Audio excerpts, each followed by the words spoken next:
कौन है राज फैमिली का घर का बेदी लंका ढाई? क्यों जगत दीदी को कहा जा रहा है शातिर औरत? क्या उन्होंने किया है? क्या मास्टर माइंड उन्होंने चलाया है अपना? और लप्पू भैया की बहन क्यों बार बार सुसाइड की धमकी दे रही हैं, और वो भी अपने दोनों बच्चों के साथ? आज हम इसी बात पे बात करेंगे। तो सबसे पहले वेलकम है आप सबका मेरे चैनल रिएक्शन विद नैन्सी में। यहाँ पे सबसे पहले हम बात कर लेते हैं शातिर महिला की। को क्यों जगत दीदी को बार बार शातिर कहा जा रहा है? जगत दीदी हमेशा से पीठ पीछे वार करती हैं। वो कभी भी सामने आके प्ले नहीं करती। आपके बारे में कुछ भी कहती है तब वो सामने नहीं आती। ये हमने अभी कंट्रोवर्सी में देखा है कि जब कुछ रिएक्शन वाले, मैं ज़्यादा तो नहीं कहूँगी लेकिन हाँ कुछ रिएक्शन वाले उनका सपोर्ट कर रहे थे और वो उनके पास भी नहीं आ रही थी। पूरा पैनल उन्होंने उनके भरोसे छोड़ रखा था कि तुम्हें जो करना है करो, बाद में जो होगा देखा जाएगा। उनका ओवर कॉन्फिडेंट देखा गया था।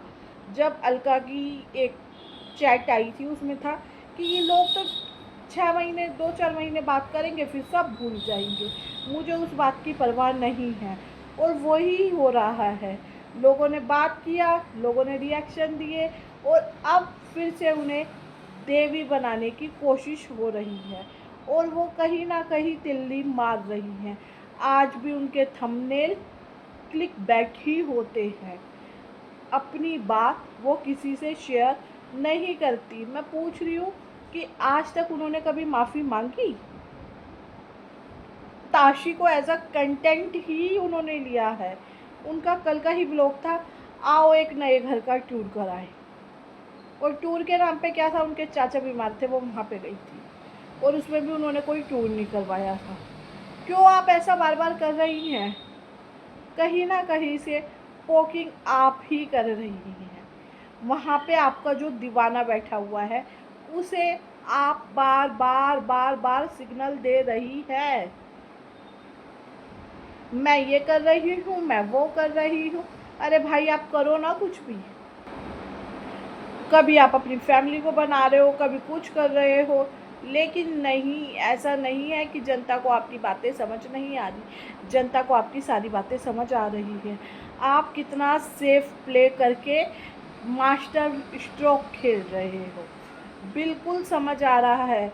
चाहे वो किसी की भी ट्रोलिंग हो, आप हर एक की ट्रोलिंग के पीछे कहीं ना कहीं हो। आपने पीआर टीम खरीद रखी है पूरी की पूरी, ये हमें पता चल गया है। और बार बार मनीषा को ही टारगेट क्यों किया जा रहा है? क्यों? ठीक है उसकी गलती है, उसने कहा था कंट्रोवर्सी में कि भाई मेरा बच्चा उन्होंने नहीं होने दिया और 1.5 साल तक नहीं हुआ, लेकिन अब बार बार उसे टारगेट करना, अरे उसके बच्चा होए या ना होए इसमें हमारा तो कोई मैटर ही नहीं है। तो अब दूसरी बात करते हैं हम घर के बेदी की। जो अप्सरा मोम ने कही है कि घर का बेदी कौन है, यहाँ पे उन्होंने साफ साफ किसे टारगेट किया है? अंशु को। अंशु ही है जो सीक्रेट नेहा को दे रही है। आई थिंक उन्होंने पूरा साफ नहीं कहा, लेकिन उनकी बातों से मुझे समझ आ रहा था कि ये किसको कह रही हैं। ये अंशु को कह रही थी कि ये हमारे घर के जो सीक्रेट्स होते हैं, हमारे घर की जो बातें होती है वो जाके वहाँ पे देती है, और इसने पहले भी ऐसा कर रखा है। इसीलिए ही कहीं ना कहीं राज फैमिली उनसे चिड़ी हुई है। और इन्होंने कहा था कि मनीषा को बार बार टारगेट कर रहे हैं। अंशु और मनीषा की नहीं बनती। पॉइंट्स आप जोड़िएगा कि किस तरह से इन्होंने अपनी बात कह भी दी और बता भी दिया। और सचिन भैया मैं आपसे एक बात कहना चाहूँगी, अगर आपके पास कोई अभी भी प्रूफ है तो महान बनने की कोई ज़रूरत नहीं है आपकी और आपके परिवार की। जब इतनी पोकिंग हो रही है, आपकी बहन को इतना गलत बोला जा रहा है कि वो अपने 2 बच्चों के साथ ऐश करने की भी बात कह रही हैं, तो आप किस लिए चुप हो? किस लिए इतना देवता बनना है? अरे अपनी बात कहो, कहो। और आपको अगर किसी ने आर कहा था कि आप RAPST है, तो भाई बहुत गलत है। जो हुआ होगा, अगर आपको ये प्रूफ देने की, आपको या जगत दीदी दोनों को ही प्रूफ देने की, यहाँ पे कोई ये जेंडर रिवील ना करे कि मैं उस जेंडर को कह रही हूँ कि प्रूफ मत दो, उस जेंडर को कह रही हूँ प्रूफ मत दो। बाथरूम कांड, कमरा कांड, सब कांड हमारे सामने आ गए हैं। हमें कोई आपका क्लैरिफिकेशन नहीं चाहिए दोनों में से, और ना ही हमें कोई ऐसी फ़ोटोएँ देखने का शौक़ है कि जिसमें आप दोनों की कुछ ऐसी फ़ोटो हो जिसे देख के आप लोगों को भी अच्छा ना लगे। आपका भी घर परिवार है और हम लोगों का भी घर परिवार है, बच्चे भी देखते हैं यूट्यूब। मैं उस बात के बिल्कुल अगेंस्ट हूँ। और कल अप्सरा मोम ने मनीषा को अपने पास बिठा के कुछ ज्ञानवर्धक बातें भी करी थी, और उन्होंने कहा था कि मेरे को इंटेंशन हो गई थी, इंस्टीट्यूशन हो गई थी अंदर से कि हाँ भाई ऐसा कुछ होने वाला है, और मैंने सोच लिया था होएगा, लेकिन इन लोगों ने मेरी बात नहीं मानी, इस वजह से ये हुआ। और मनीषा की एज बहुत कम थी आंटी, 19 ईयर्स, 19 साल की उम्र में मनीषा की शादी हो गई थी। मेरे को तो कल ही ये बात पता चली। बहुत गलत है। तो वो इतनी मैच्योरिटी की उम्मीद हम कैसे कर सकते हैं? एक तरफ उससे दुगनी एज की औरत है जिससे उसका पति कनेक्ट हुआ था, उसका एक्स्ट्रा मैरिटिकल अफेयर चला था। तो हम एक 19-20 साल की लड़की से, चलो उस समय उसकी शादी को 4 साल हो गए थे, तो कितने साल हो गए, 23-24 साल की लड़की से हम 40 साल की औरत की कैसे कंपैरिजन कर सकते हैं? और जबकि वो अपने देवर जेठ तो नहीं, हाँ सास ससुर सबके साथ रही थी। और कल आंटी ने ये भी बताया कि मनीषा ही थी जो उनके परिवार को यूट्यूब पे लेके आई है। सोशल मीडिया क्या था उन लोगों को तो ये पता भी नहीं था। मनीषा ने भी बताया कि वो अपनी सिर्फ़ और सिर्फ एंटरटेनमेंट के लिए करती थी, लेकिन कैसे वो उसका प्रोफेशन बन गया ये उसे खुद को नहीं पता चला। अच्छा लगा ये बातें देख के। और आपने अपने पति से भी कहा कि आप इंग्लिश सीखना चाहती हो, बहुत अच्छी बात है।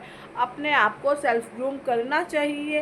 कोई सेल्फ पैम्पर करना या कोई चीज़ सीखना और किसी भी एज में कुछ गलत नहीं है।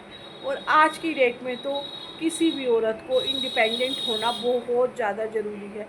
कब तक आप जगत भैया के भरोसे बैठी रहोगे? ठीक है, आपकी लाइफ अच्छी चल रही है, हम भी उम्मीद करते हैं आपकी लाइफ अच्छी चलेगी। हमने भी उम्मीद रख रखी है कि आपकी लाइफ अच्छी चलेगी। लेकिन अगर आप इंडिपेंडेंट बनना चाहती हो, कुछ सीखना चाहती हो, इंग्लिश के 2-4 वर्ड आपको स्पीच में बोलने हैं, आप बोल सकते हो, आपके अंदर इतना टैलेंट है, तो बिल्कुल सीखना चाहिए। सेल्फ ग्रूमिंग और सेल्फ डेवलपमेंट कोई भी किसी भी एज में बुरा नहीं होता, और सीखने की कोई उम्र नहीं होती। और आखिरी में बात करते हैं हम सूची दीदी की, बेंगलोर वाली दीदी की। बेंगलोर वाली दीदी ने एक वीडियो बनाया था, उसमें उन्होंने कहा था कि मेरी इतनी ज़्यादा ट्रोलिंग हो रही है कि मैं वहाँ से भग गई थी, ये हो गया था, वो हो गया था। तो उनके लिए सिर्फ एक बात मैं कहूँगी कि आप ऐसे रिएक्शन चैनल वालों को या ऐसे लोगों को भाव ही क्यों दे रहे हो? एज अ रिएक्शन चैनल मैं सबकी वीडियो नहीं देख पाती, आप कैसे देख लेते हो? और जहाँ पे आपको पता है कि सिर्फ गंद ही मिलेगा, तो वहाँ पे देखना ही क्यों? आप जवाब ही मत दो ऐसे लोगों को। किसी ने आपसे क्लैरिफिकेशन मांगा, और जो ये लोग कर रहे हैं उन्हें भी समझना चाहिए कि उनका परिवार है, ससुराल है, पति है, बच्चे हैं, सब पे कितना गलत इम्पैक्ट पड़ेगा।